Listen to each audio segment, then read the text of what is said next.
Welcome back to Victory Monday. I am your co-host Trey with my co-host Kyran. We have a very special guest today, former Florida Gator, Tennessee Titans tight end, Ben Troupe. Ben, thank you so much for coming on with us today. Before we get started, we got a lot of questions about football. We got a lot of questions about life after football. Just kind of tell us a little bit about where you grew up, what sports you played growing up, and we'll get started with that. Oh man, I grew up in Swainsboro, Georgia, small town in between, kind of sandwiched in between Statesboro, Georgia, and Dublin, Georgia. Basically, I always tell people this: if you get lost in my hometown, you lost for real. That you veered off the chosen path. But like most ran track when I was a kid. Played football. Obviously, my first sport was actually organized soccer.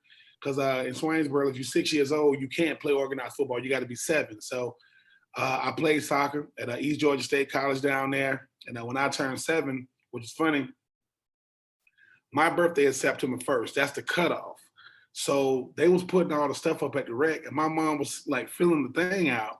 And they was like, Miss Troupe, you got to wait another full year. My mom said, no, he's getting out of my house. Like, no, there's 0% chance this kid is gonna, run me ragged another fall. And man, when you're from where I'm from, a little small town like Swainsboro, football or it's king, man. It is now. Swainsboro Tigers are legendary. I mean, I graduated high school up in Augusta, Georgia, but when you're from a small town, Friday Night Lights, that's it. I mean, you a local celebrity if you play for the Swainsboro Tigers. But I enjoyed it, man. It's funny. Track was my first love, so it's the sport I love the most. For football, you get to hit people, so it was a no-brainer, man. You hit me, I hit you back, and it was the first chance I've ever had to have another identity outside of myself. Because on the football field, man, you can be whatever you want. You can, and nobody knows but you. I'm not painting my face black. I ain't doing all that, man. But I discovered Gatorade on the football field, man. That's back when, they still do it now, but that's back when Gatorade just came in the big powder thing, and you just get the big jug and we pour it in there.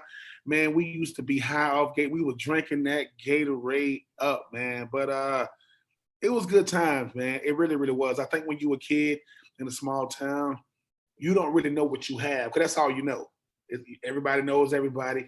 That's back when everybody had white everything. White jersey, white helmet, white pants, and big old gigantic, huge little hip pads. They used to hang out the side, but it was good times, man. That's back when sports was just, it wasn't about being the best player. It wasn't about getting no exposure.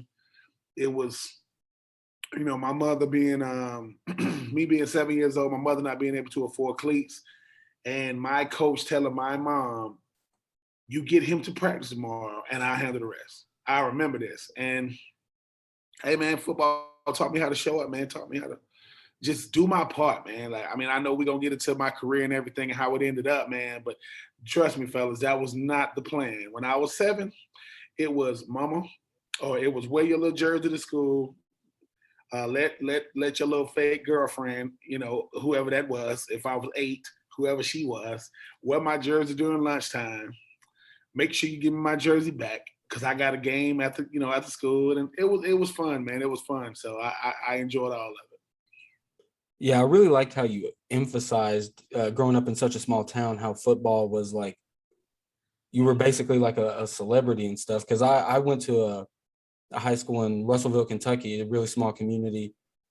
And like you said, football wasn't the plan, but it's like when you're playing football in such a small area where the whole community can rally around football. Like I can feel that when like you just develop a love for football, because that's an absolute staple in the community. But if track was your first love and you developed that liking for football because you could hit people and stuff, playing all these different sports, coming out of high school, were you heavily recruited with either track or football, both, or how did you end up getting? Oh no, no, man. High school was different. So I moved to Augusta, Georgia when I was in the 5th grade, right? So you're talking about a culture shock. You taking a small town to where, I knew almost everybody in the school, like almost everybody, right? Guys, girls, white, black, didn't matter. I knew them all. You go to Augusta, I don't know nobody. So Augusta, Georgia, I mean, at the time, I mean, it was probably neck and neck. Augusta or maybe Savannah was like the second or third largest cities in the state. You get to Augusta, man, when I was in high school, man, I played football, I wrestled, I was on the tennis team, I was in ROTC, I was on the drill team, I was in FBLA, I was in student council, I was in anything to not have to work. Because my mom goes, if you ain't playing a sport, you're working. So when I was in high school, man, it was all about football, man. I mean, wrestling, you know, it kept me in shape. Tennis, because I ain't want to run track. It's crazy. I didn't want to run track when I was in high school, but I loved it when I was a kid. And I ran for the when I first moved to Augusta, I ran for the Richmond County Recreation Department, and I think I was 11. I think I was 11, getting ready to turn 12. I got approached by this dude named Eugene Lee. He asked my mom that I want to run AAU track, summer track. Know nothing about it. Knew nothing about AAU track. My mom was like, yeah. My mom, didn't know you had to pay for it. Like I said, country boy, man. I don't pay for no. So I make it all. Listen, because of that, I got to go to Maryland. I got to go to Atlanta they call it the Georgia games. I made it to the Nationals. I made it to the Nationals to represent the top 11 and 12-year-olds in the country, and it was held at no other than the University of Florida. That's where the Nationals was held. So you talking about full circle. I turned 12 that year. 5 years later, I was enrolling at Florida. Because when I came back, I was like, I've been here before, because, man, and it's not like, listen, man, it ain't like it is now, man. I wasn't one of these chosen one kids that like, oh, man, I'm going to Florida No, man. I was happy to leave the state. You know what I'm saying? So yeah, I just look at it as I had really, really good people. I had great coaches, man. And I just remember, I know it's a National Signing Day today, man. I signed my national letter of intent 22 years ago to the day to go to the University of Florida, and myself, Carlos Rogers, who signed to go to Auburn, Isaac West, who signed to go to Furman. We were on the front cover of the sports section in the Augusta Chronicle the next day. 3 kids. So my life is a dream, man. I mean, I owe so much to so many people, but trust me, man, sports has always been my escape. I call it my escape. And it's been my safe haven, man, because a lot of things don't matter when you play no sport, man. As long as you can handle your business, whether it's on the track, on the wrestling mat, on the football field, on the tennis court. I used to serve and volley like nobody's business, man. I wasn't a Nadal or I wasn't Jokic or Federer. I was none of that. But if I find some flaw in your game, I made it to. I was a second string doubles to first string doubles. Never made it to singles, man. I'm not a singles player. I need a partner in crime. But no, man, I enjoyed every minute of it. I didn't do it for no accolades. I didn't do it for no recognition, man. And I'm not blaming people that do, but I understood at a young age, man, that stuff fades, man. Who was the best player? This best player that? No, man. I mean, I got to back when they played it. I got to play in the Florida Georgia High School All-Star game in 2000. My starting quarterback was David Green, who went to Georgia. David Green threw me the game-winning 2-point conversion to beat Team Florida. And 2 years later, I caught the game-winning touchdown to beat him versus Georgia. So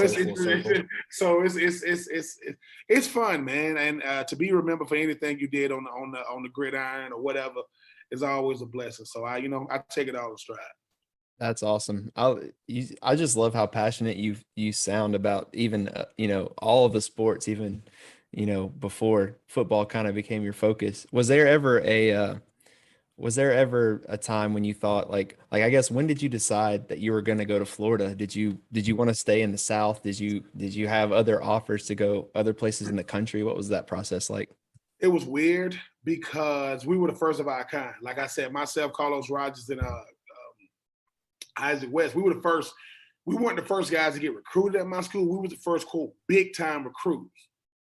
I mean, I think at the time it was like 130 Division I schools. And one time we came out to practice, and it might not have been 130, but man, our sideline had every Division I school you could think of on the sideline, watching a team in Georgia that don't make the playoffs, that's not a powerhouse, it ain't prestigious. So it's in Augusta, Georgia. We was one of 14 high schools. But when the recruiting process started, it's funny. I was using my cousin Hope's address because my address is out of zone. I remember. You know, she lived at 1892 Neptune Drive, man. I used to use that address or whatever. So I'm getting a letter here. I'm getting an all orange letter from Clemson, or all a certain color orange from Florida, or all navy blue. North Carolina blue from North Carolina, but a little letters here and there. And then one day at practice, it was a news reporter from Augusta Chronicle. My head coach, David Land, he asked him, he said, "Hey, man, who's that kid right there?" He said, "Him?" He said, "Oh, that's being true, man." He says, "He's Georgia's best kept secret." The next day, it was an article in the paper about me. They called me Georgia's best kept secret. Man, I made Georgia's Sweet 16. And I didn't realize the power of media back then. So after that, man, letters started flying in. And then one day, we had a screen door at my crib. I lived at 2602 Shalimar Drive. Hope is at the door. And I answered her, I'm like, "What's up, Hope?" She had these two gigantic, looked like they were 6 foot tall trash bags, and they were filled to the top. She told me right there at the door, she says, "Dude, you got to use y'all address. You can't use our address anymore. You get more mail than us." She said, "You get so much mail, they don't even put it in the mailbox. They put these rubber bands around them and they just stick it on our front door." And I had, man, if it was a team in the South, I got recruited by Clemson, South Carolina, Georgia, Georgia Tech, Florida, Florida State, and North Carolina State offered me my first scholarship, but I had never been on a plane before. So they asked me to come up on a visit, and my plane left at like 7:30. I didn't get to the airport till like 7 o'clock, 7:15. Because, I don't know about no flying, but it was weird, man. I got recruited by a lot of schools, man. And I don't know, man. It's a whirlwind, man. Like, I pinched myself because, like I said, I was like, wanting to go to college, but I thought college was based on team success. Thank God, because my team wasn't good as a team, like wins or losses. But, man, Steve Spurrier came to my house. At one time, I had Jim Donnan, who was the head coach of Georgia, Lou Holtz, the head coach of South Carolina, Tommy Bowden, the head coach at Clemson, and Steve Spurrier, the head coach of Florida. No. It was Tommy Bowden, Jim Dunn, and Lou Holtz. They was all in my principal's office looking for me. And what happened was Jim Dunn came and spoke to me. He left. And it's a car parked outside, right beside our driveway. When he pulled out, Lou Holtz pulled in. And when Lou Holtz pulled out, Tommy Bowden pulled in. It was crazy. It was crazy, man. And mind you, that this is relatively normal recruiting. I can only imagine if I was a quarterback, but I enjoyed it, man, because it didn't have to be. I remember because my older cousins are like 10, 11 years older than me. So my cousin Purcell told me, this is when I didn't know what recruiting was. He said, "If Steve Spurrier come to your crib, you do not tell that man no." And I'm like, "Why would Steve Spurrier come to my crib?" Like, because I don't know what recruiting is. Steve Spurrier come to my crib. You got the two assistant coaches. They giving me the whole spiel about best of both worlds. Gainesville, Florida, SEC, winning national championships, SEC, all this. Spurrier just sitting there listening to. He listened like, "That's a nice speech." He ain't saying nothing. At the end, he looks at us and says, "Benny, you gonna be with us?" I was like, "Yeah." He gets up, leave, and I was like, I'm going to Florida. Took all my visits, but man, to be a tight end in Augusta, Georgia, not knowing which way is up, to have Steve Spurrier, Tommy Bowden, Lou Holtz. I had to tell Lou Holtz on my recruiting visit at a South Carolina basketball game underneath the stadium. He's sitting right across from me. "I'm not coming to South Carolina, man." Like, they had gone over. Like, they had gone over. They didn't win a game, not just in the SEC. They didn't win a game for 2 years straight. They went over. And I went to that banquet, and they gave out winners. They gave out winner certificates. Dude, I don't want no winner certificate, man, if I ain't won no game or two. I said, dude, I don't want to. And plus, it was only 45 minutes down the road. Buddy Pugh, who is the South Carolina State head coach, who just won the Celebration Bowl against Jackson State, Deion Sanders just last year. He the one that recruited me. So, nah, man. Florida was my school. Listen, Georgia's a great school. Clemson's a great school. Florida State is a great school. Georgia Tech is a great school. Come on, man. Steve Spurrier was a rock star then. He's a rock star now. If I got to go back and do it again, I'm making the same decision. Man, I bet that was something telling a legendary coach like that, like, I'm not coming. I'm It was sorry. weird.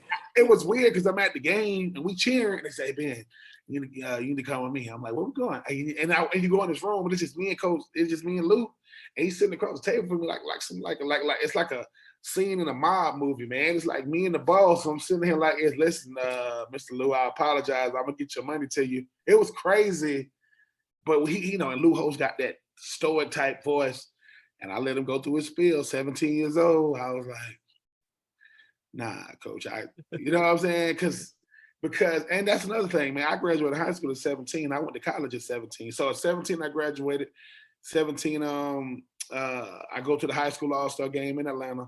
2 weeks later, I'm at the University of Florida, and I'm so young, they won't even let me sign my stuff. They were like, man, they're like, wait a minute, you ain't 18 yet. Like, I'm a grown, I know how to sign my name. But hey, man, it's crazy. Even he's sitting and talking about it don't even seem real. But man, I just remember all those dudes that came out with me that going to all these other schools, North Carolina State, Georgia Tech. I mean, I played with some dudes. Man, Vince Wilfork was the D tackle on the Florida team in the Florida Georgia High School All-Star game. David Green, I told you guys, was the quarter. This was gonna freak you guys out.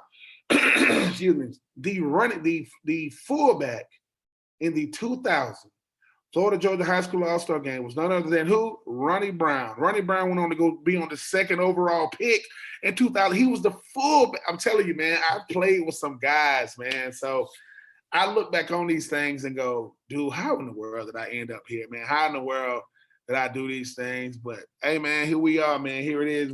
22 years later, man, we still chopping up a little bit about it. That's so I know cool. that is cool. So you get to you go through the recruiting process, you get to Gainesville. You talked about that, moving to Augusta, Georgia. What's that like moving then to Gainesville and just starting college, getting into college life, getting away from the family? Kind of talk about that process a little bit. The only reason why I made it is because I lived in Augusta first. If I go straight to Gainesville from Swainsboro, I don't make it because I don't think people understand. It's like being from the West Coast coming to the South. It's such a culture change. With me, I needed now Gainesville. I think Augusta and Gainesville are real similar, even though Augusta might be a little bigger. I needed to be able to be in like a fast-paced environment because college is fast, man. It's like it never stops, and they don't give you a crash course. They don't sit you down and say, okay, hey, welcome to Florida. No, it's pure. Like you get out that car, it's hey man, you go into the infirmary, you're getting all your medical stuff. You leave there. You go into a room that has every student athlete, male and female, there for 2000.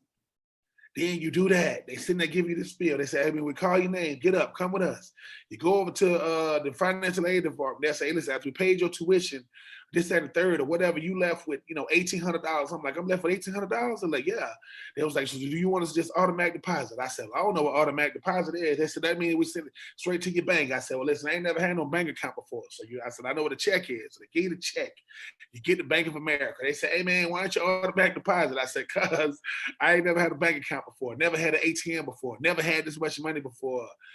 You get in the car. It seemed like you get in the car. They got like 12 guys in it. I don't know how we did this because only a couple of guys got cars. You go to the mall. You're spending money like you never had money before. You're sitting outside all night because most guys usually use a street light to go home. We sitting there. I ain't going inside. I'm just going to sit out here all night. My parents can't do anything. It's like, but then you realize you here.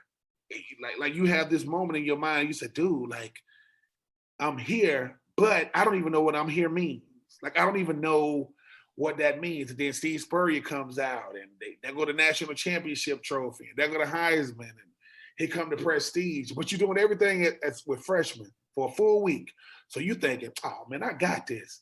Then you go to the weight room for the first time. And all you see in the weight room is weights and trash cans. It's trash cans everywhere.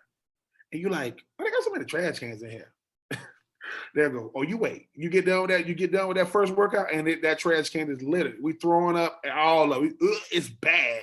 You get done throwing up in the trash can. You go outside. It's 100-degree weather. You got to go run for the first time. I mean, you know, the devil is out there telling you good luck because it's hot, man. You can see the heat waves literally coming off the field. Florida was everything I needed and everything I didn't want, all at the same. Because I don't know. Then I don't know how I fit in. And then I realized I ain't a receiver. I'm a tight end. Steve Spurrier didn't throw the ball to the tight end, but you start realizing, man, you start developing these friendships with guys. Because I never really had friends growing up. Because like I said, I went from Swainsboro to where I knew everybody. Gus, I ain't know nobody. So, but Gainesville was great, man. Make no mistake about it, man. Because I got a chance to meet a lot of people.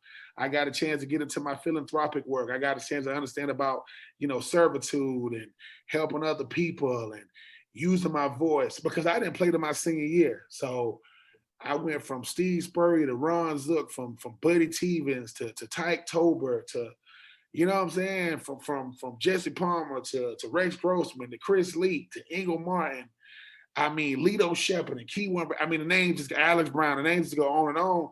But the wrestler Titus O'Neil, the wrestler, his real name is Thaddeus Bullard. He played at Florida. Like his real name is Thaddeus Bullard.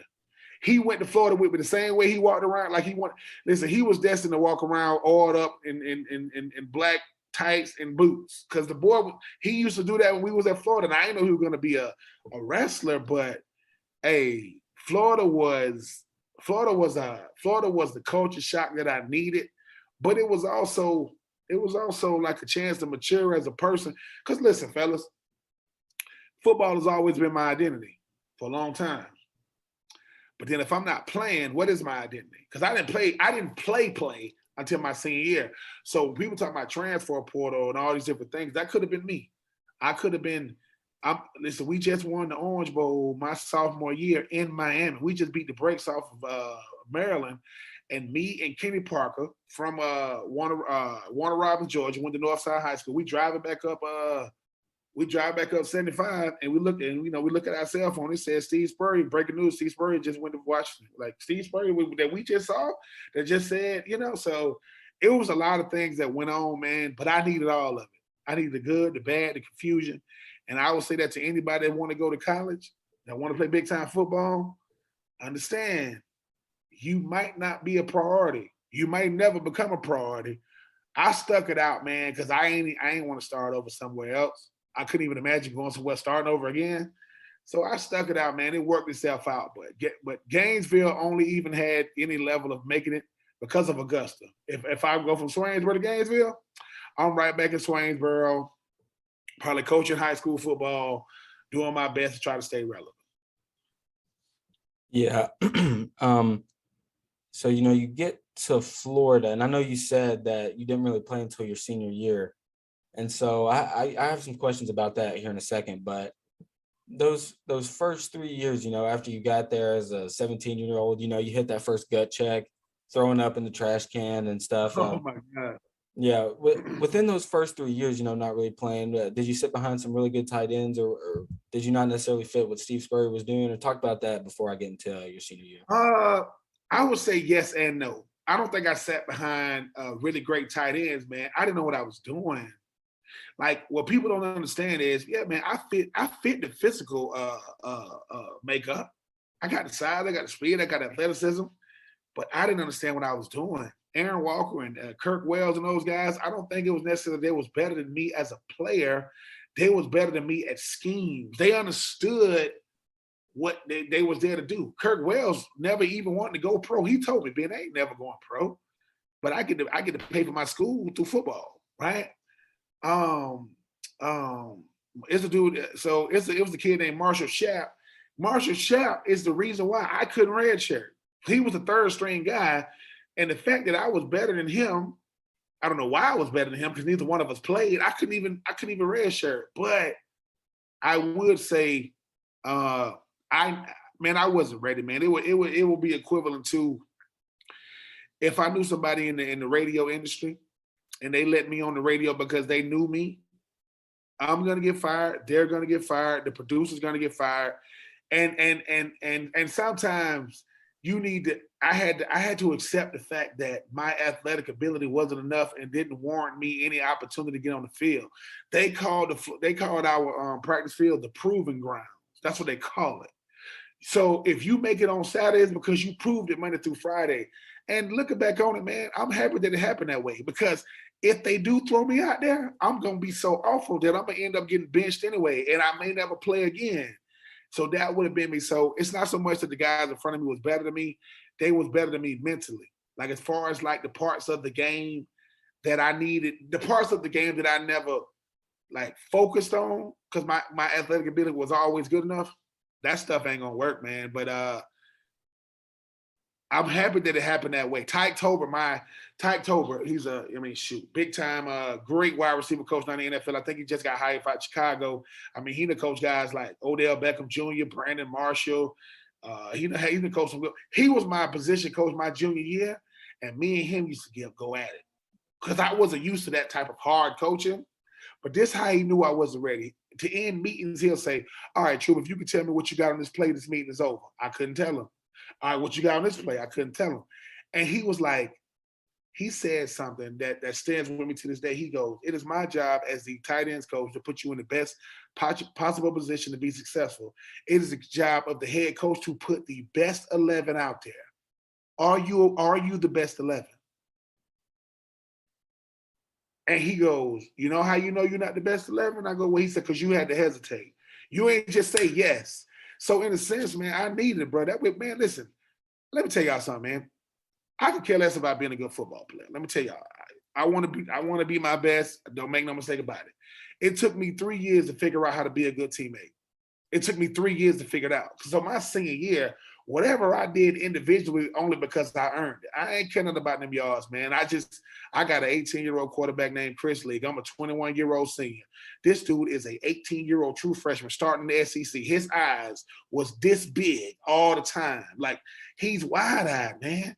This dude had to go to LSU, Death Valley, as an 18-year-old. So by the time I became a senior, man, I was ready. I mean, listen, it's not so much I was the best tight end in the country and all that. Wasn't nobody covering me, man. Not because of me, though. I had to develop trust. So by the time I became a senior and they voted me a team captain, man, I don't care if it's Tennessee, Ole Miss, LSU, Miami. I had to go, man, he rest in peace. I went up against Sean Taylor. Sean Taylor hit me so hard when we played Miami. That's when ABC Sports was like the #1 game. Man, Sean Taylor hit me so hard on the TV copy. It looks like I'm looking to the left. He hit me so hard that my helmet spun, but my face is still. It looked like I'm looking to the left. No. So, fellas, all I'm saying is, I don't know. I don't care why I rank as a tight end in Florida. I don't care what people. I really don't care. But as far as like teammates go, 2003. Oh, I'm the best we had. I'm the best teammate on that squad. And I will say that to any one of my teammates, because by the time I became a senior, man, I threw all that stuff away. And we was 8-5. We weren't the best team ever come through Florida, but Jim McElwain came through there. Will Muschamp came through there. Dan Mullen last year. So we weren't the worst team, record-wise ever come through there. But no, man, my senior year, my first 3 years gave me the opportunity to finally play my senior year. And I did my best with it. Yeah, I like how you were saying how the first 3 years you didn't necessarily feel ready, but I know you said that you don't really care about the individual accolades you had your senior year, but I definitely just want to get into them for a second, because your senior year rolls around, senior team captain, you averaged 14.9 yards a catch, all SEC, all American honors, John Mackey Award finalist. So let's not dance around. I mean, you were a dog. You were an absolute dog out there. So you obviously got it together by then. And I just want to know, even though you don't care about the accolades, do you personally think that when your senior year rolled around, you were one of the best tight ends in college football? I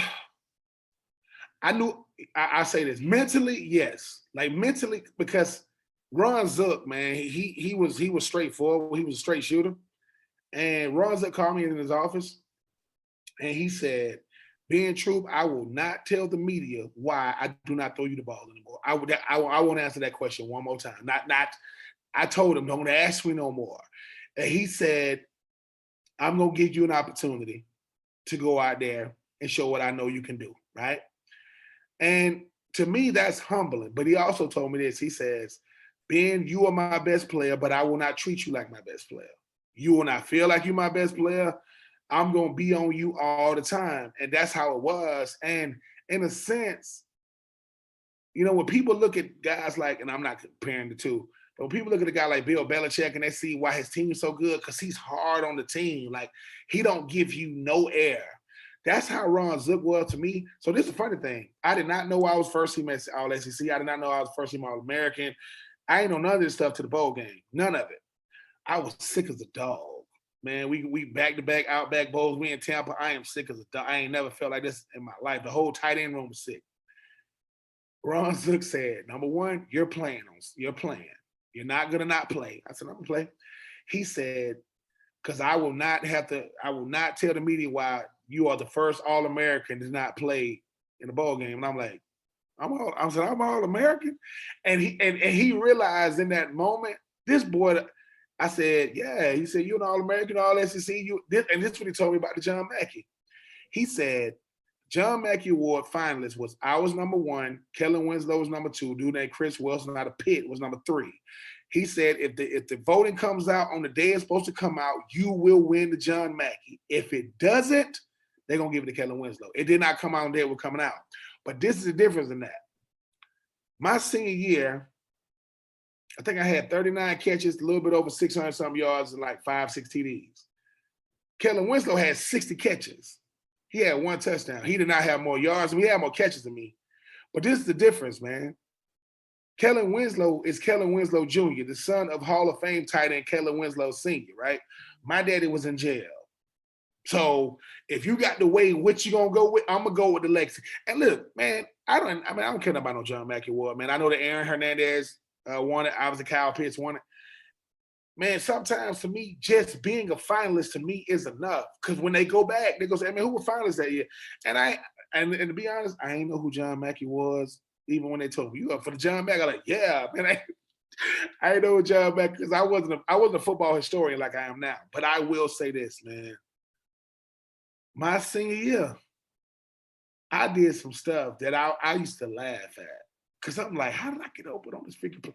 We played FAMU and I used to run this route. They're not gonna throw it to me. So I kind of like loaf a little bit. Like I'm running it, but I'm not gonna get the ball. I'm supposed to run a post route. They're supposed to throw it to the option route right behind me. I'm supposed to take the safety with me. They said that Ron Zook saw that I was loafing on this play. During practice, I ain't really running.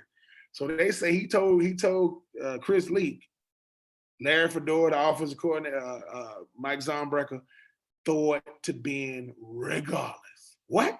Throw it to him. So we run the play, right? And just like clockwork, I'm loafing it, and I know they're not going to throw it to me.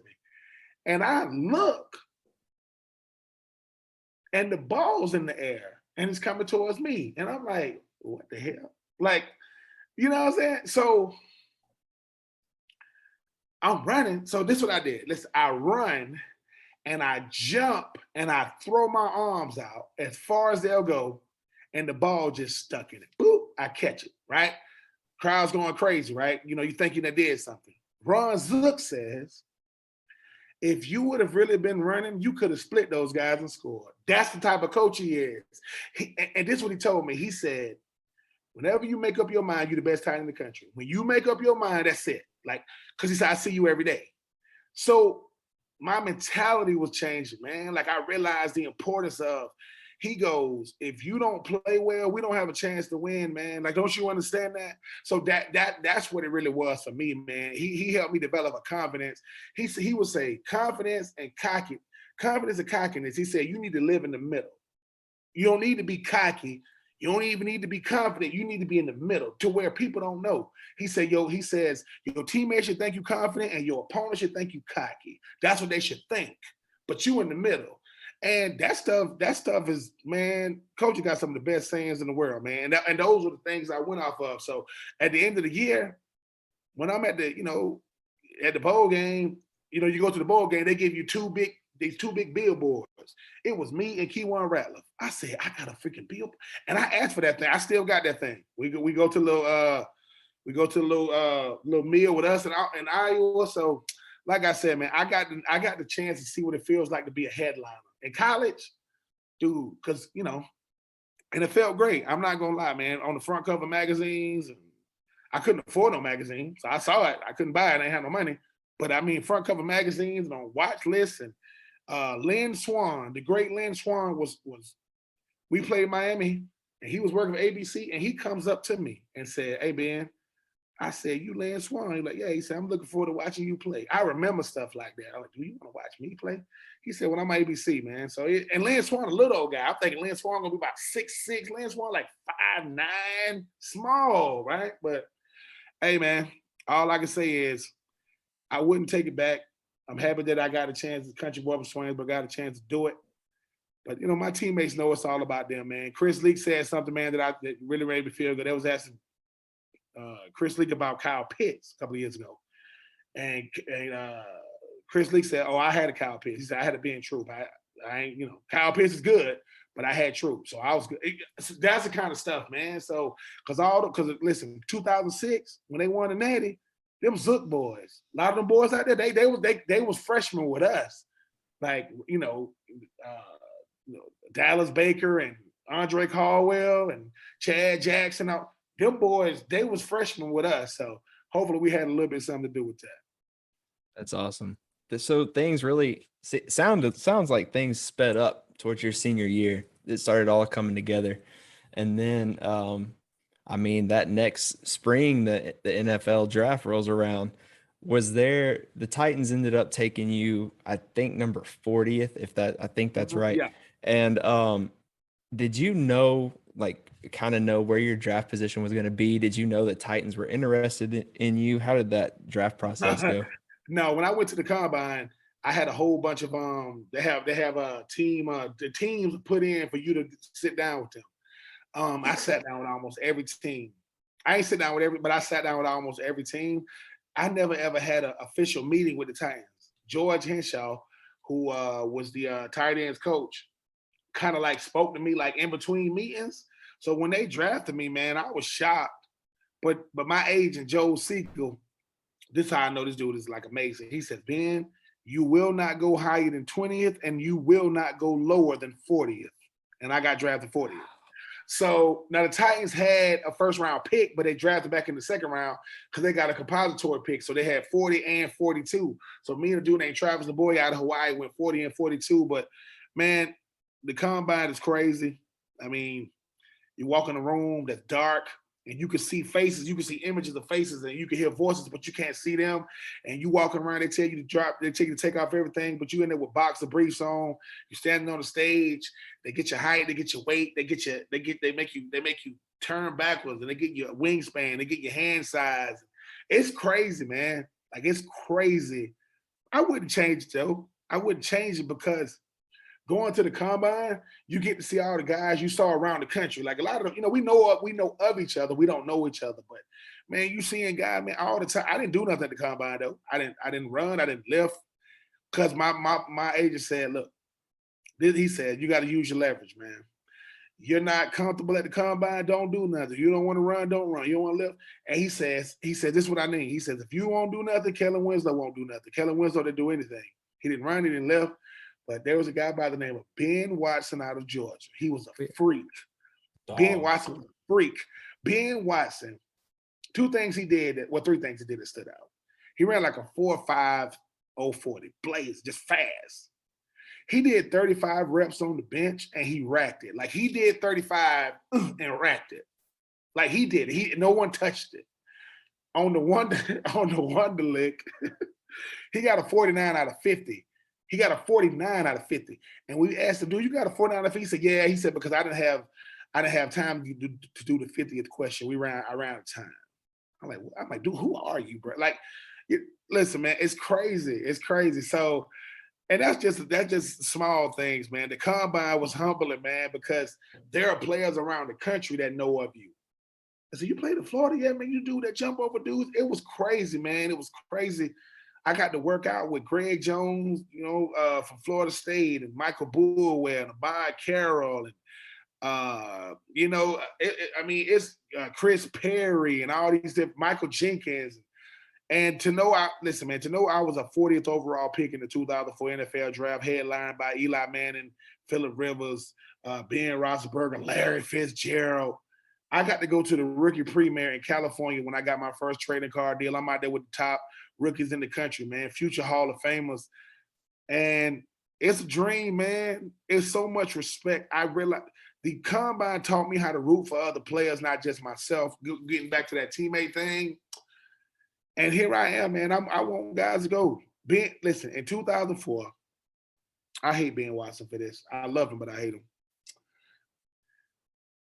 Paul Tagliabue steps to the podium. He said, with the 32nd pick in the 2004 NFL draft, the New England Patriots select tight end Benjamin Watson from Georgia. I said, no, B.Y., we got the wrong name. Nah, man, but hey, listen. When I went 40th, man, I was still the first pick of the team because they didn't have a first round pick. I was the first pick of 14, and Jeff Fisher, Floyd Reese, may he rest in peace. Bud Adams, may he rest in peace. They made a country boy's dream. So think about this. I grew up in Georgia. I went to college in Florida. I get to be in the pros in Tennessee. I never had leave. The only thing messed me up by Tennessee, Central Time. It used to mess me up because I'm like, the flight leave at 1, but it said get there at 1. What the hell? Like, what do you mean it gets there at 1? Like is time standing still in the air? It took me like a whole year to figure it out, man. But it was the best, man. And I could have played a lot longer than I did, but the NFL to me was different. Even though I'm making money, different things. For me, it ain't for everybody. And I'm not Tom Brady. But the same way Tom Brady walked away on his own terms and he could still play, when I walked away after my 5th year, man, and I still had opportunities, I turned them down. I could live with my decision. I really love the Ben story, getting the name wrong. That was really funny. Oh my God, man! And now he works at SEC Network, and I'm in the media. I'm probably gonna see him at the SEC Media Days, and I'm gonna tell him, "Hey, man, you should have changed your name for the draft, man, because you messed my draft party up just a little bit." That's so great, and the Central Time was really funny because me and Trey had to talk about that before you got on, about us being in a different time zone and sending you the Zoom link. But anyway, we'll get back in. So you get drafted by the Titans, and I just want to know if at any point I'm sure like you had been nervous, going from college to the NFL, but was there like an extra little bit of pressure? Because not long ago they had been on a Super Bowl run, and I'm not exactly sure what dates here, but I'm sure like, with the Titans legend like Frank Wycheck, I'm not sure if he had retired or retired. Yeah. They drafted me to like kind of like replace him. So his last year was 2003, and my first year was 2004. Yeah, so that leads me to ask, like, after the Super Bowl run not long ago and being drafted to replace such a Titans staple like Frank Wycheck, was there like extra pressure on you? Did you feel any of that? No, and the reason why I say is, man, I had developed a lot mentally. Remember, I was telling you guys, man, my confidence level was much higher. And I remember my preliminary press conference, man, my introductory press conference, when I said, look, man, I'm not trying to be. I remember that I said, I'm not trying to be the next Frank Wycheck. I'm trying to be the first Ben Troupe, like, because that's a disservice to him and me. His legacy is already cemented. And I respect Frank Wycheck, man. I have a tremendous amount of respect for him. I did Titans Caravan with him. We never ever sat down, and he was never like a mentor of mine, but I always respected him. And I've never ever been that type of player. I'm not big on comparisons, man, because don't compare me to somebody that's established, because I have talent and we have to play the same position at the same team. But look, when I was with the Titans, man, I played with freaking people talking about star stuff. And I played with Steve McNair. I caught a touchdown pass from Steve McNair. Like, that's awesome. It don't get, listen, man. Look, I played with Vince Young. Vince Young's first touchdown pass as a starter, he threw it to me against the Dallas Cowboys. I tell him every time I say it, just remember, when you talk about me, you tell him I caught that thing against Roy. No, man, but it's, I played with Keith Bullock and Kevin Carter, Mr. Monday Night, Amari Roll, and Pac-Man Jones, Lindell White, Travis Henry. I mean, and the thing about it is when you in a country like city like Nashville, you can be famous but still be regular. It's not like people gonna lose now. Steve McNair, I don't know. Eddie George actually got released by the Titans my rookie year. He never played with it. I never played with Eddie George. But he's legendary, man. I mean, so I think sometimes with a place like the Titans, it's a small market, or it's a small market organization, like it's a small market for NFL team. So man, listen, and this is crazy. If the Titans won the Super Bowl the next 10 years in a row, ain't nobody gonna care for real, because they're not. They are a big time franchise, but they're not one of these sellers of the league. They ain't the Cowboys, they ain't the Packers. They're not like New England with Kansas City. It's not like that. But I enjoyed it, man. Steve McNair was the most humble superstar you ever gonna meet. He drove a Dodge Ram. He drank moonshine. He was cool, man. He had a Lamborghini. And he drove it to practice one day, and we laughed at him. Like, what you doing? Because that's not him. I said, you're a country boy, but this is when you know, man. I said this. I said, look, if you go to Florida State, Georgia, Clemson, and you're the 3rd overall pick, cool. You go to Alcorn State, and you're the 3rd overall pick, and by the Houston Oilers, and then you end up becoming a freaking co-MVP with Peyton Manning, and they should have gave the whole MVP to Steve. That's so disrespectful to man. Give it, man. So it was so great, man. Guys like Keith Bullock, and it was I played with some great people who just happened to play football. But that Nashville community was the best, man. The funniest thing used to happen to me, I used to go to I'm not cheap, I'm just frugal. I don't spend a whole bunch of money on stuff. So, I get my T-shirts from Walmart. Or I'm buying my hats from, the New Era store, the Lid store. But people know who you are. The funniest thing ever, I go into the mall, I go into the Champ store, my rookie year, and the guy goes, dude, has anybody told you look just like the rookie tight end Ben Troupe? I said, man, people are always saying that. I mean, that's crazy to me. I said, yeah, dude at another store told me that. He's like, yeah, yes, it was time to pay. And I gave him my freaking, you got to give him your ATM card or whatever. And he gonna look at me and laugh. I said, I never said I wasn't him. You said I looked like him. I ain't say. So to me, that Nashville community, man, I got to grow up. I got to continue my volunteerism, my philanthropic work. I learned about St. Jude's Hospital, Ronald McDonald House, Make-A-Wish Foundation, Read to America. I got to become more of me. And I didn't know that, and I will tell you guys this, listen, Sunday is fun. Sundays is fun.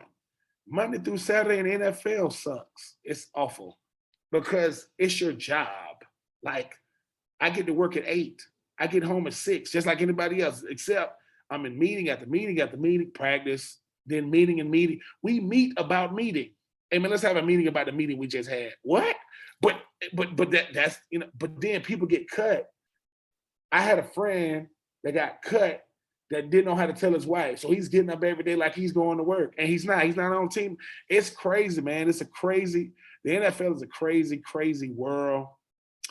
But Floyd Reese, the general manager who drafted me, may he rest in peace, he treated me like a person who just happened to be a player. And when 2019 came, I'm officially a part of the media, and the draft is in Nashville. I walk into the media tent and he's in there. And we just talking and laughing. And he just said he appreciated the type of young man I was. And I asked him, I said, man, I wasn't a quarterback. I wasn't an outside linebacker. I ain't a cornerback. I ain't a big-time running back. Why did y'all draft me first?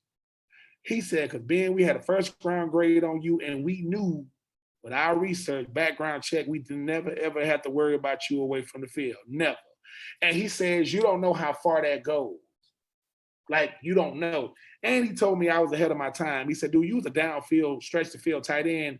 We wasn't really doing that then. You had Tony Gonzalez and Antonio Gates, but I just appreciate him, man, giving me that chance. And, hey, man, I enjoy Nashville, man. Like, I ain't gonna lie.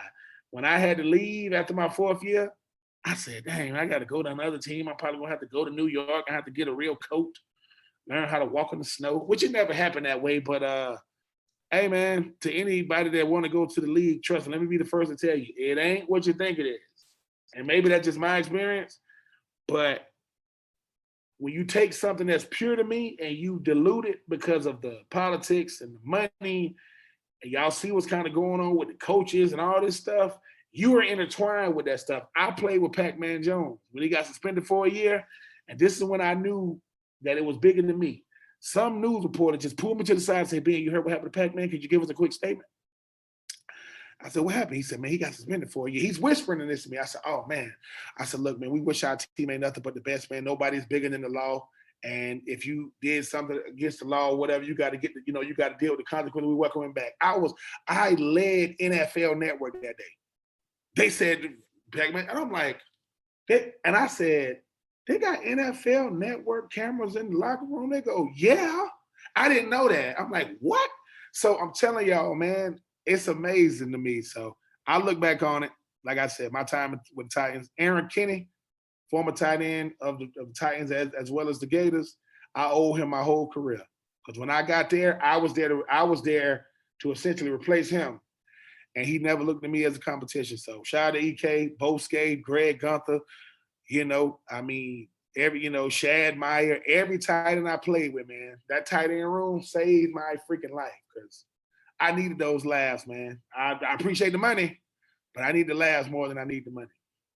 That's so cool. I was actually going to ask you about getting drafted to Nashville, but it sounds like you liked it. You liked it. I did. I could live there right now if I had to. I don't want to deal with that snow. That cold, but Nashville is a nice city. That's awesome. So what was it like playing under Jeff Fisher? It was cool. I mean, we have a coach that used to be a player. What people don't know about Jeff Fisher, he played for the '85 Bears team, but won that Super Bowl. He was hurt, but man, he's seen it all, done it all, man. Played at USC, California kid, incredible coach. He understood our bodies, man. There were times in training camp that you literally go on the stage, you say, I ain't got nothing to do. I can't do nothing. I can barely move. And you'll go on the meet and you'll go on the team meet and say, all right, fellas, let's go get on the bus. We finna go out to the lake and just chill.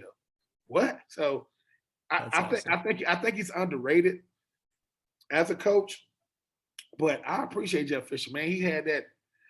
I used to say, man, I used to tell him, I used to mess with him. I said, man, your mustache look like you got a brother named Luigi and your name Mario, and you finna come out the back with a bunch of spaghetti or something. Like you wear red and he wears green. But he had a sense of humor, right? It wasn't, but one of the greatest things Jeff Fisher ever did, people don't know.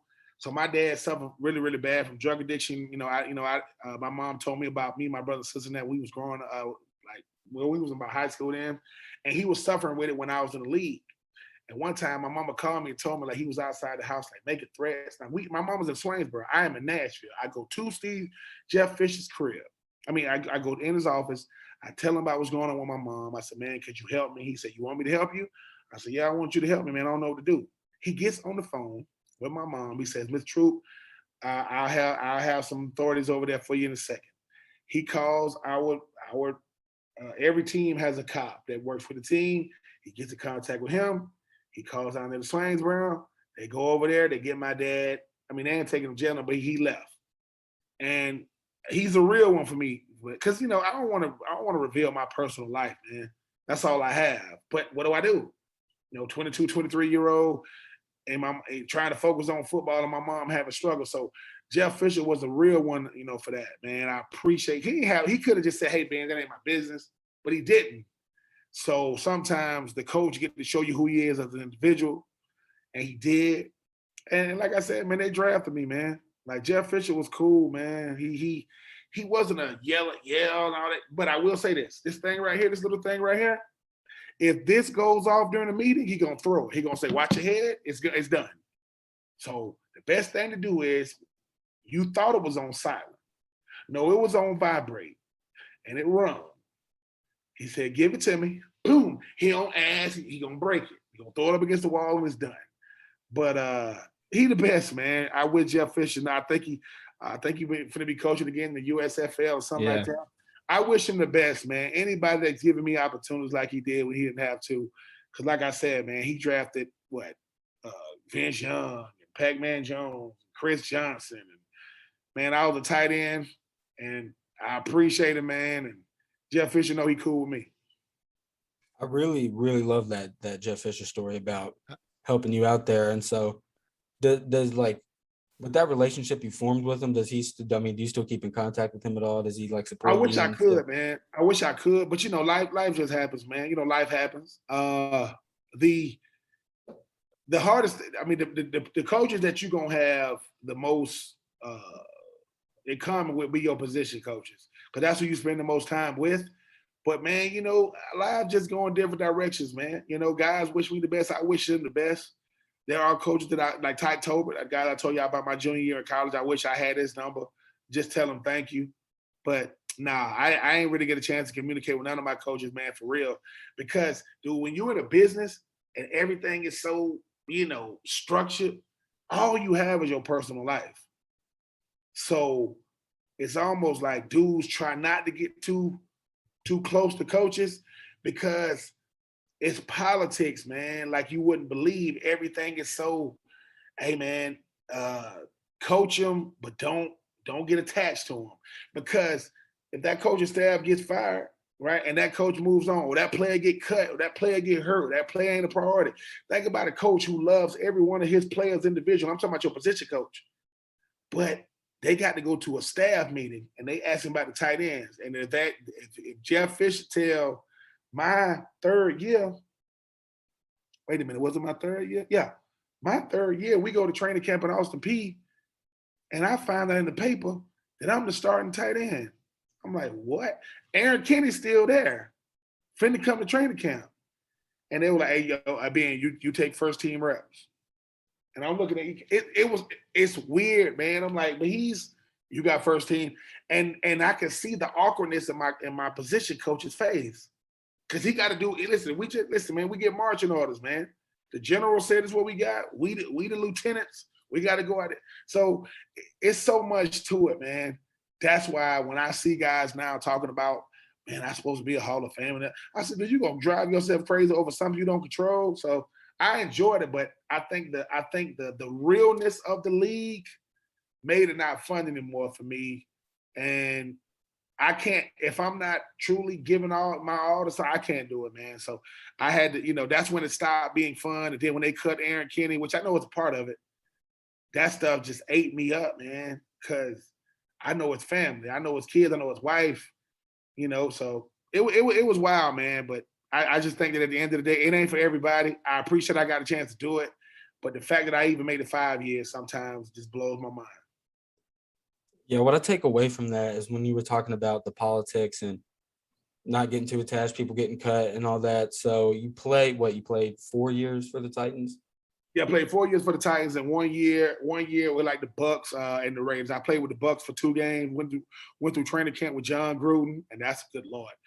John Gruden is everything y'all see on TV. Now this John Gruden, as of late, the one that got fired from I don't know who he is. I don't know what that is. That shocked me. But listen, man, I love football. He was in love with it. This dude, John Gruden, used to videotape himself in the meetings. Like, so when he's doing the meetings, like that he just did, he has a cameraman filming him, and he'll go back and watch himself. And it's like a office. He was weird, man. He loved it though. He loved calling plays. He had a big old gigantic sheet. West Coast offense is rough, fellas. Fellas, let me tell you something. If you can learn the West Coast offense, you could be a surgeon. It's that rough. It's rough. It's thick like a phone book. And just when you figuring out, they'll say, I throw all that stuff out you learned last week, we're going to go to this. From Tiger to Trey to Holly Berry to, it's crazy, man. Like you'll hear Hurricane, Los Angeles, right? And somebody will say, so a rookie will say, what in the world is that? So he'll say, True, what is a hurricane? I say, it's a natural disaster. Where is Los Angeles? It's on the West Coast. What do you mean the West Coast? It's on the left side of the map. So that means we finna run that play to the left side. But we got rookies that'll say, Minnesota, Typhoon. Boy, Minnesota's in the middle of I'm telling you, man, this stuff used to make you laugh, but and Yankees, he ain't like the New York Yankees. So if he called a New York Yankee, if he says Derek G, that's a dummy call. So we're not gonna run a play.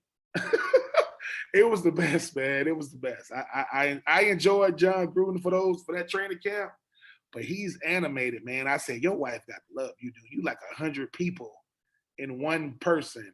But he taught me a lot about the business, though. And the business of football sucks, fellas. It is not for the weak.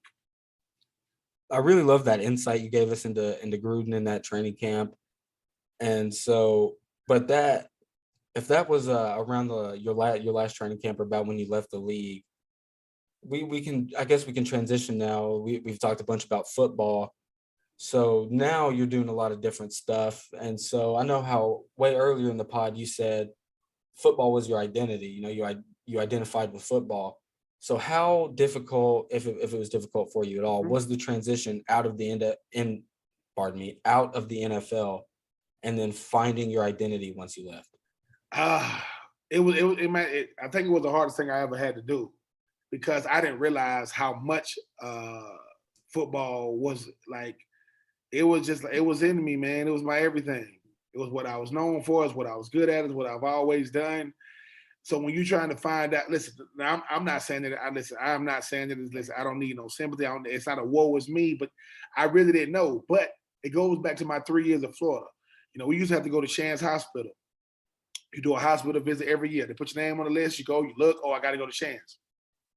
Did in my freshman year. Did in my sophomore year. Ron Zook gets there, and I did it. And then I did the dumbest thing I could do. They put my name on the list again, but I had already gone. So I go tell Ron Zook, hey, coach, man, they messed up. They put my name on the list again. Why did I say that? He lost it. He lost it on me. What? Going crazy. Because he was like, have you ever, he said, oh yeah, all you ever want to be is a football player. Oh, I'm being Troupe, I play for Florida. He said, have you ever thought that you was requested? They requested you to come back. And in a sense, I did have fun when I went, right? But I'm kind of doing it because this is what we do, not realize this is who I really am. So that became something bigger to me. So when I get to Tennessee, and I'm like I told you guys, St. Jude's and Ronald McDonald House, Make-A-Wish Foundation, I'm doing more of that stuff. So when I decided what I was gonna do, I knew it was gonna be something philanthropic. I didn't know what it was gonna be. But you start talking about doing speaking, man. It chose me. You start talking about radio. BJ Bennett introduced me to radio, and it's how he presented it to me. And once I say this is just my experience. I had to fully let football go. Like it had to die off. Now, when I say die off, I'm talking about me. People gonna always know me as being true to football player. That's cool. But as far as me, I had to learn how to be Benjamin. My real name is Benjamin, not Ben. The world knows me as being Troupe, fine. And I remember this, going back to Ben Watson, when I told y'all that he did the 35 reps. Before he did it, you have to announce who you are. He said, Benjamin Watson, tight end, University of Georgia. People were talking. So he said it again. He said, Benjamin. He didn't say Ben Watson. He said, Benjamin. It's almost like that was my paradigm shift. Benjamin always been there, but Ben had taken over. He was the one that get the autographs and the lights and the glamour and the clicks and all that. But fellas, it was rough, man. Make no mistake about it. I started from scratch again, trying to figure out what am I going to do. I wasn't one of those people that felt as though somebody need to give me something. I've worked at Bloomingdale's in New York City. I was loss prevention. That's just another way of saying security. And it went from loss prevention to asset protection. And I used to, listen, fellas, I used to love it. You know how you got the people that be walking around and somebody like steal and we trying to get the merchandise back? Man, please. I was there for about 3-4 years, and it's a whole little process you have to go through. But in the process of that, I'm doing nonprofit work. I'm working with kids, and I'm figuring out me. And when I transitioned back from New York to Georgia, everything just took off, man. I started working, which is what I'm doing now, man. Co-host 3 and Out with BJ Bennett, Kevin Thomas on ESPN radio. Wrote my first children's book, Judy and John. I wrote my first book, Uncommon and Unfinished. I got my own nonprofit now, the Uncommon Crew. I'm partnering with Gators Collective and trying to do something with them, trying to help out with the fellas, with the student athletes. I'm about to get ready to transition to my second, but it's like this. I had to accept the fact that there was always more. Football was my first opportunity. It's not a career, man. Like I had to learn that football is not a career. It's an opportunity. A career, you could do it forever. Tom Brady, now he pushed the limit. I thought he was gonna play forever. Good Lord. I said, is he ever gonna stop? No. But he did. But I just think that for me, what I'm doing, I can say this. I never ever thought that I would find something that would be more fulfilling than football. Never in my life. Now, do I miss the locker room? Yeah. Do I miss the players? Yeah. But dude, when I'm doing speaking engagements, when I'm doing philanthropic work or humanitarian, that stuff do something to me. It feels the same way as if I'm getting announced for a game. It feels the same. So, hey man, I'm happy that it happened the way it did. I wouldn't change nothing. Appreciation is how I live my life, man. Because appreciation, it's like what I use to understand. There's some type of lesson in everything that happened to me. Plus, somebody told me, boy, it didn't happen to you. It happened for you. It happened for me. And people look at me now, they always being, how do I write a book? Being, how do I be on the radio? Because they've seen me. It's like my fourth year in the NFL, I wasn't playing that much on offense. I was on every special team other than a field goal block. And I had fun. I was out there making tackles. I'm on kick out, return, punt, return. And being able to accept a different role, but still be a priority. My coach, my position coach, he could tell I wasn't myself anymore, like mentally. And he said, Ben, let me tell you something. You are our emergency defensive end. You're our emergency linebacker. And you're our emergency quarterback. So if all the quarterbacks get hurt, you got to play. He's trying to show me that just because your role on offense has lessened, your role on the team has not. You see what I'm saying? So, hey, man, I've always had people in my life like that. So, but I'm having so much fun now, man. I'm a soccer dad now. I'm a boxing dad now. I'm a football quarterback. My son played quarterback. You know, he can throw that thing now. Now, I don't know what he's going to end up being because he used to swim. I used to say, boy, he's going to be the black Michael Phelps, man, but he don't do that no more. He don't want to swim no more. So I'm just saying, man, I'm having so much fun because when I'm talking to people and they look at me and say, Mr. Troupe, I don't like this Mr. thing, but they'll be like, you think I could do it? I'm like, I know you can, as long as you embrace you. You know, somebody told me my biggest superpower is only one me. Like, when ain't no more me's. So I embrace that, man. I'm having so much fun, man. And like I said, I'm on the radio. Last I checked, I was on it today. I haven't been fired. Now, if I get fired tomorrow, you're gonna see, hey, man, former University of Florida tight end Ben Troupe, you know, beats the hell out of everybody at the radio station and he burns it down. That would be the headline.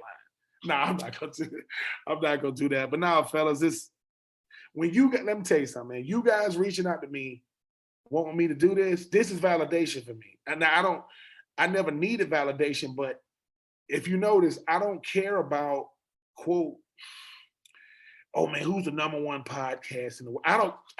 I do radio every day. But when you guys reach out to me and I see it, and when you see me type it, that's me. I don't have a publicist and all that. If you've ever seen me tweet, you know I ain't got no publicist. My punctuation is awful. I don't care what I tweet. But I'm just enjoying this, man. Because and the reason why I say it is this: none of this had to be, none of it. Not Florida, not Tennessee, not Oakland, not Tampa, not books, not radio. And I don't even know what I did to even get noticed by y'all. But I don't think you guys understand how much you guys do for people like myself. Because, man, you guys are the next up. Whatever you got, man. The reason why I don't do no podcast, because, man, somebody gonna have to set that up for me, man. I don't do Zoom calls. I'm not setting up the Zoom meeting. Not me. Because I'll be on here like, can y'all hear me? I'll see y'all next week. That's not me. But God has blessed me with a skill set, and my greatest skill set is I can resonate with anybody. Anybody. I don't care who it is. Because I had 5 grandparents. I had a great grandmother, 2 grandmothers, 2 grandfathers. And I think about the wisdom and love and compassion that they instilled in me. And that's what I live my life with. I am not flawless. I make mistakes. But if you ever see me, I'm having fun all the time. You see me on the radio, I'm having fun. You see me speaking, I'm having fun. You see me with my kids, and I realize I don't have to be something different to be me. I don't got it. Now that's me now. You know, I can't speak for everybody, but hey man, I'm enjoying it. I'm when you guys asked me to do this, I was like, how these people be finding me? Did I do something? Did I say something crazy? Because I say crazy stuff all the time, man. But I'm on the radio with 2 guys that remind me a lot of You guys remind me a lot of them. Kevin and BJ, they get a kick out of me being me. They've never asked me to be anything different. They never asked me to talk. I can't talk different, man. I say some stuff, man. They tried, when I first got on the air, my freaking boss tried to give me a speech pathologist. I'm like, what the hell is that? Like, well, being used. I said, man, I've been talking this way my whole life. What you want me to say? He said, well, the other day you said ambidextrous. I said, yeah, the dude can do with his left and his right. Ain't that called ambidextrous? He goes, no. I said, well, you know what I mean, right? But in a sense, somebody told me that what somebody else calls a flaw, that's your gift. Like that's what you do. So here I am, man, enjoying it, having fun. We'll see where it goes. But I'm the type, man. My goal is to one day host the ESPYs, not because of the money, just so I can walk out and laugh. I'm gonna laugh. I'm gonna be like, welcome to the ESPYs. They have given me the mic and nobody's safe, or host the NFL awards because listen, man, even though I left Swainsboro, Georgia in the 5th grade, I never left. Most people ain't gonna do what I did, man. Most people ain't gonna do what I do. Not because I'm better than them and they're not better than me, but I represent something different. I represent impossibility, not possibility. If 7% of all high school athletes, that's all sports, get scholarships, less than 1% go pro. I was both of them, both. You know what I'm saying? And my mom was a single mom growing up because my daddy was in jail, and when he got out of jail, he was a drug addict. You see what I'm saying? So, when people like, Ben, you don't know about the struggle. I said, listen, I ain't trying to act like my life was just the worst. It wasn't. But I'm here, Absolutely. enjoying it, enjoying all of it, man. I will tell y'all the same thing, man. Y'all enjoy this thing, man. Don't let nobody tell you that. Listen, my friends started a podcast. They started how y'all started, man. They wives hate it because it's so popular now. They get so many people when they come on. So, man, y'all keep doing what y'all doing, man. I think y'all on something. Man, I appreciate it. You can just hear like in your voice though how much passion you have and how, you just really seem to be enjoying where you are right now. And that's really awesome to hear. And so like when did you you're a charismatic dude. So when did you figure out like, hey, I think I might be able to do radio. I might be able to speak to people. I might be able to do these speaking engagements. Like, how did you get your radio gig? Like, how did all that kind of come together? The speaking thing, I really don't know how the speaking thing started. If I'm being honest, but I just remember somebody might have asked me to do it when I was in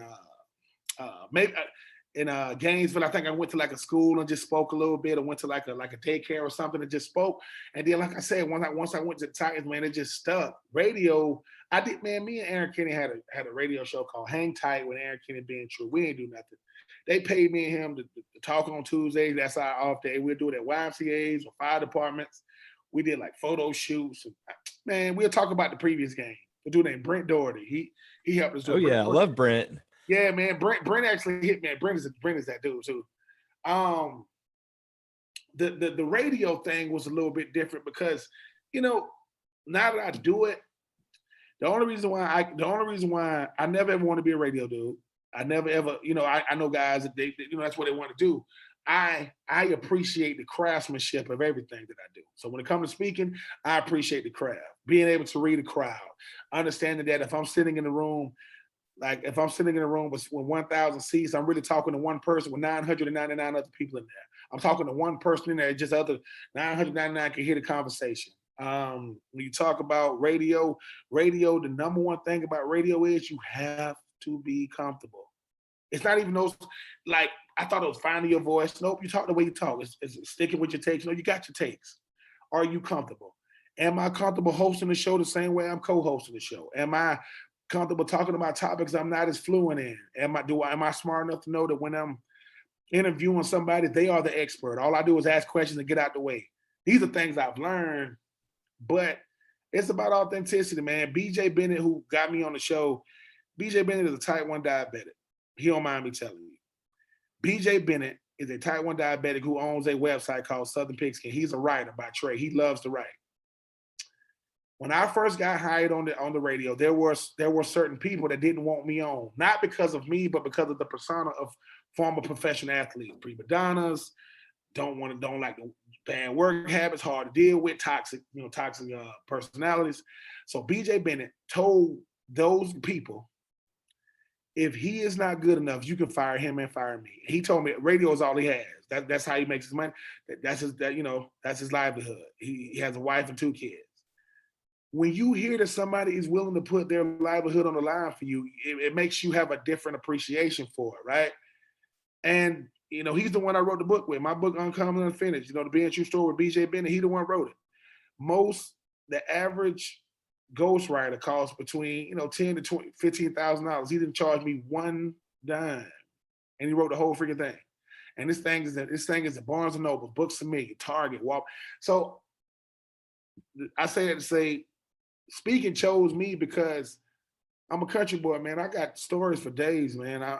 I'm more of a storyteller than a people say you're a motivational speaker. I'm like, because if you're expecting to be motivated, what if I don't motivate you? I'm here to talk to you. I'm here to tell you things like, if you and me, the story of the 2 guys chopping wood. Both of them get up at the same time all day long when they go and chop wood all day.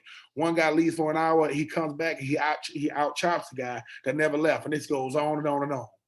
The one guy leaves every day, go for an hour, come back, out chop the guy that never left. So one day the guy that never leaves said, "Hey, dude, every day you leave for an hour, you come back, you out chop me." He go, "What do you be doing?" He goes, "Oh, I just go sharpen my axe." What? That's it. It's stuff like that. You know what I'm saying? It's little stuff like that. I can do that because I do that stuff for days. So the speaking is so humbling, man, because it's what they ask you. They'll say, "Have you ever been somebody's hero?" I'm like, "No." They'll say, "Well, you are now." And you don't know what to say because you represent hope, right? You represent possibilities. But more importantly, man, you represent overcoming struggle because everybody has them. So that's why I do. So radio, I get a chance to, man, we talk, SEC, ACC, Sun Belt, SoCon, right? We get to talk a little Braves. I only wear Braves hats. Shout out to New Era. Make sure New Era give me some free hats. I'm tired of buying them. But I get to be myself. And my show is not like most, man. You hear me and Kevin and BJ trying not to kill each other for 3 hours, but it's the best, man. I would say this: whatever you gonna do it with people you enjoy doing it with. Like it's so important. And do it with people who can tell you the truth. Because BJ Bennett, when I used to first come on, I learned how to do radio by going on with 3 and Out. I would come on, they had a segment called Troupe Talk. And BJ got comfortable enough to tell me, "Hey, dude," he'll call me after the show and say, "Dude, you suck today." What? "You sucked. I don't know what you was talking about." But I got better. So, and that brings me back to you guys. I said, whatever it took to get on radio, I'm going to always do it after. This is how I got on radio. Like when I first got on, I learned how to sell myself, go on with all these other shows. I've known guys, and I can only speak for me, but I've known guys that it took this to get on. And once they get on, they won't do this no more. I would never stop doing this, man, because if you guys see enough in me, man, to think that I could bring quality to your show, let's do it. Right? And I'm going to always do this, man. That's why I say, man, if I ever get to host the ESPYs, I'm telling y'all, when y'all see me walk out, bust, I told y'all I'm a bust. I hope I walk out and slip and fall. And people go, "Look at Ben." I said, "Y'all think that's funny?" I said, "But guess what? The check is cleared, huh? And I'm still hosting because it's not about me, man. There's a kid in Swainsboro, Georgia, in a small town, that said that somebody's told him or her, "Dude, don't nobody want to listen to you. Who are you?" I am that kid because, you know what I'm saying? So it's fun, man. And like I said, I get to turn stuff down now. Now, that's dream jobs for other people. I've had people approach me to do things. I go, "Thank you, but no thank you." That is when true fulfillment, I was told, was doing something you're willing to do for free and get paid for it. That is it. So I used to do this for free. Man, I was going on so many shows, man. People, my kids like, "Daddy, how much radio do you do?" I was doing it. But now I get to do it. And BJ Bennett, he told me he had 3 things he wanted to do. He said he wanted to get married, check. He said he wanted to have kids, and he wanted to write a book. And I'm like, you see what I'm saying? So, hey, man, fellas, man, make sure, hey, listen, Make sure you guys DM me y'all address, man. I'll make sure you guys get a copy of the book, man. I'm all, it's my book. Listen, they sell it in these major retailers, so I can give away as many as I want. I got a box. Let's go. I'll read it. On top I will. Yeah, man. DM me y'all addresses, man. I'll make sure you guys get books, man, because you guys. My homie told me, he's being anybody you talk to become a part of your team, man. He said you never stop playing. You stop playing football. You took the jersey off. You just changed, teammates. And I really look at it like that, man. I'm trying to build this army that way. Hopefully, one day some big wig want to throw some money at y'all. They're like, "Hey Ben, could you give us?" Yeah, man, give them $100 million. What? Click. Give them $100 million. What? Because I want to see you guys succeed, man. I think what you guys doing is incredible. You guys are way smarter than me. Thank God I ain't have to do no podcast to live. My kids gonna be pissed off at their daddy because there ain't gonna be a lot of money coming through. I'm really glad you shared all that, like into the radio and in the speaking. And you're just so charismatic and dropping all those little nuggets that I think anybody who decides to listen will really take away from it. And so before we wrap up, I definitely just want to ask you, because we've talked about radio and football and radio, what you probably consider more the career side of what you're doing now. But I just want to give you the opportunity to plug like the philanthropy you're doing and talk about your book and what it is. And, I'll 100% read it. But yeah, just talk about the philanthropy you've been doing and what your book is. My nonprofit is called The Uncommon Crew. You can go to www.theuncommon.crew, and that's CRU. Uncommoncrew.com. CRU stands for Creating a Real You in the Uncommon Way.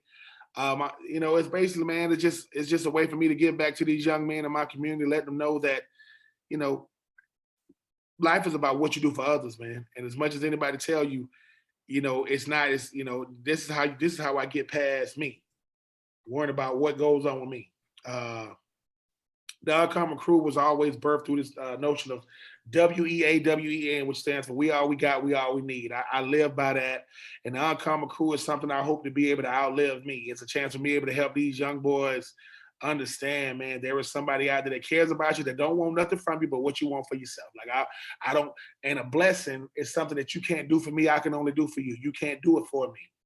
That's what the Uncommon Crew is. As far as my book, man, it's all in the name, uncommon, unfinished, man. I feel as though I live an uncommon life, man, but I'm an unfinished product. My life hopefully is going to keep going on as long as God see fit. And everybody has a story. This is mine. My story is not unique because I told it. My story is unique, man, because I didn't sit on it. Like I believe you guys should write a book. Look, me writing books, man, and like Judy and John, my children's book, man, it's called Judy and John's Mask. It's Judy and a John character. Judy is the girl is talking about how she liked the mask. John, the boy, he's talking about how he hated it, But everything that I'm doing, man, I used to think that everything I did was I was a microcosm of it. Over time, I've realized everything I do is a microcosm of me. Anything that's an extension of me is easy because I'm just putting my footprint on it. But I just enjoy everything I'm doing, man. It's never ever about what I'm doing, more than about why I'm doing it and who I'm doing it for. I'm doing it for any and every. I'm doing it for people who root for me, who don't root for me, who like me, don't like me, believe in me, don't believe in me, because that's how football was for me. The people that boo for me, people that cheer for me, they both in the stands. I learned more about my game with people that you the worst football player, but they'll tell me you need to do this to do that, and I'm listening, right? Just taking feedback. But this journey is incredible, man. It really, really is. And I think sometimes we take it for granted because the one thing I had to learn how to do, and I tell you guys too, I'm not results driven anymore. Like, because if I'm results driven and I don't get the result I want, I call myself all these things because I didn't do it. And I learned more from failure than success ever did for me. Failure doesn't mean I am a failure. That just means I failed. Me and my results are different. So that's how I can go about my life, man. I can tell other people, man. I say, man, it's not about falling down 8 times and getting up 9, right?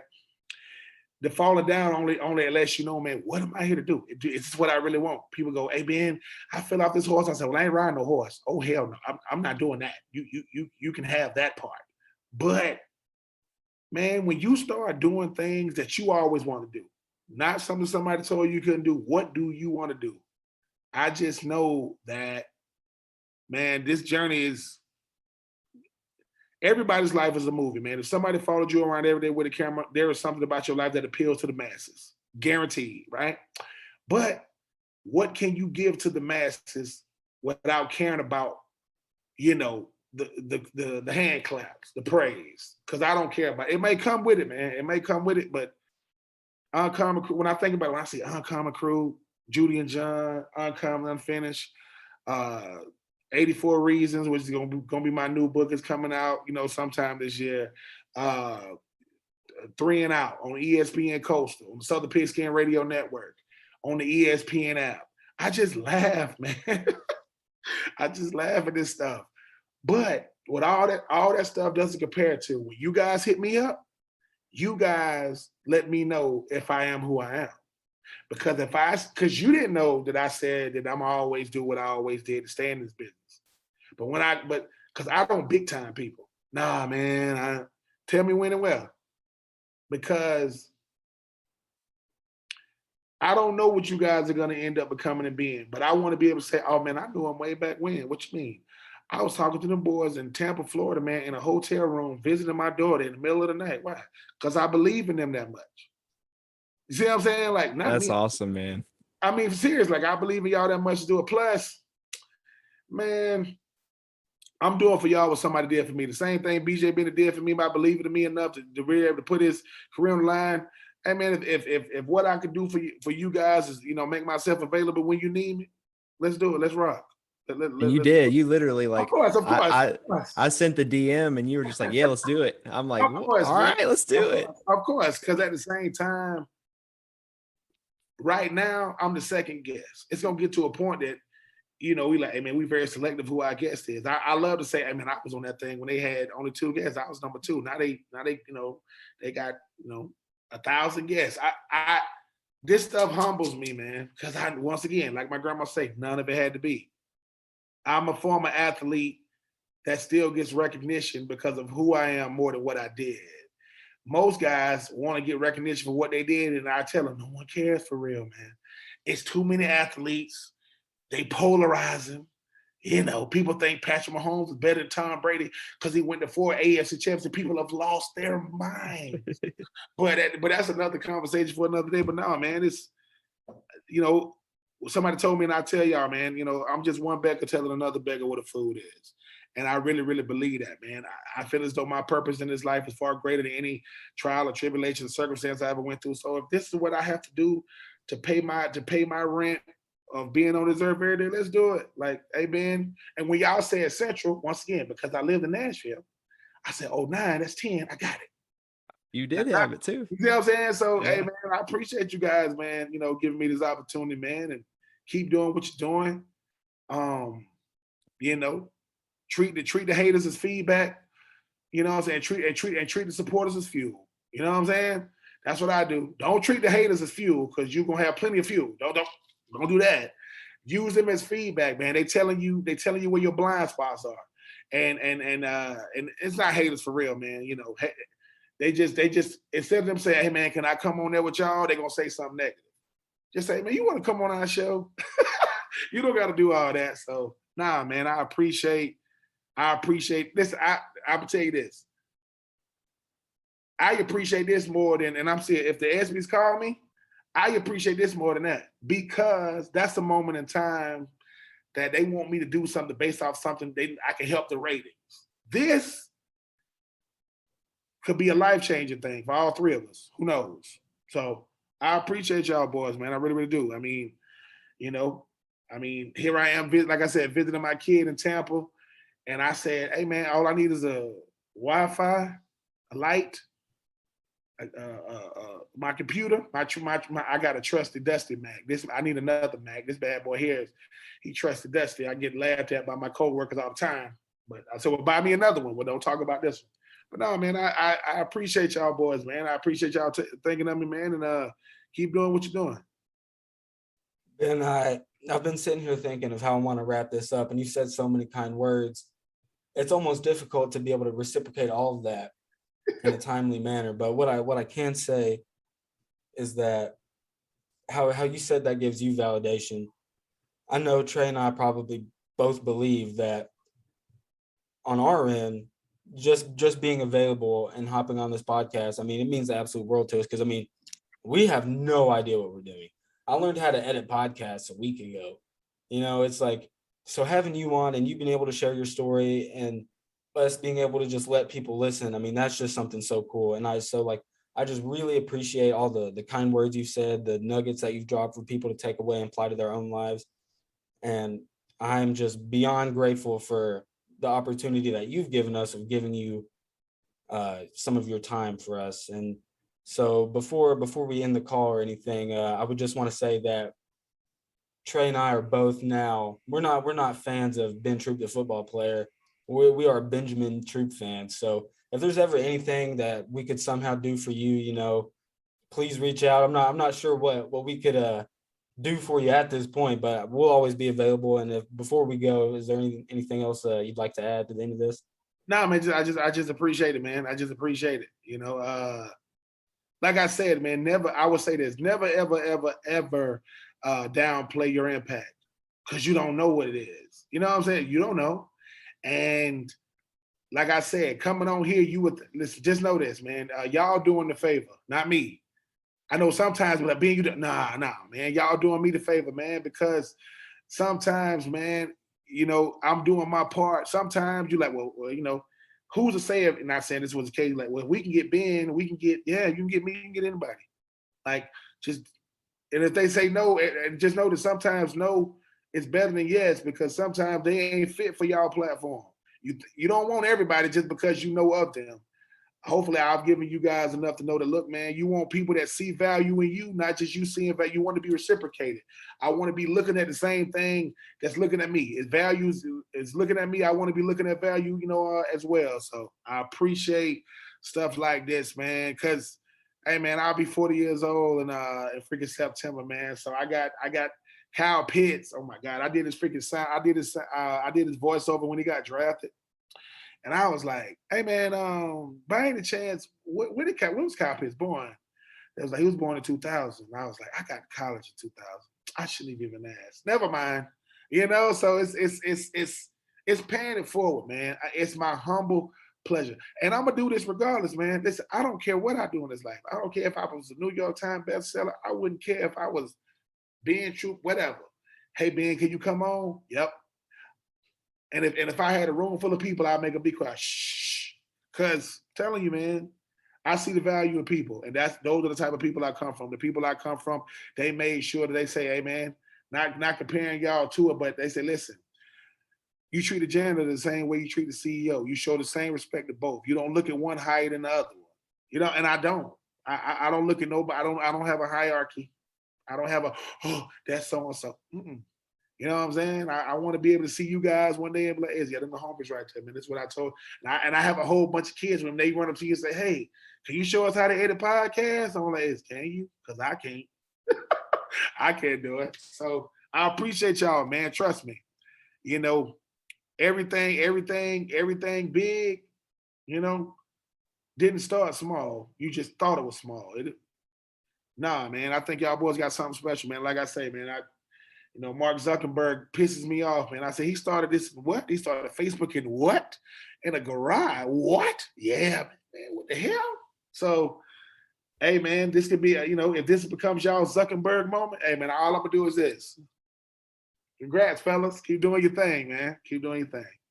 Thank you so much, Ben. I really appreciate it. It's been awesome. This has been another episode of Victory Monday with a very special guest, Benjamin Troupe. We will get this up as soon as possible. Thank you guys for listening. Follow him on Twitter. He's got some special stuff going. So thank you guys. Thanks everybody for listening.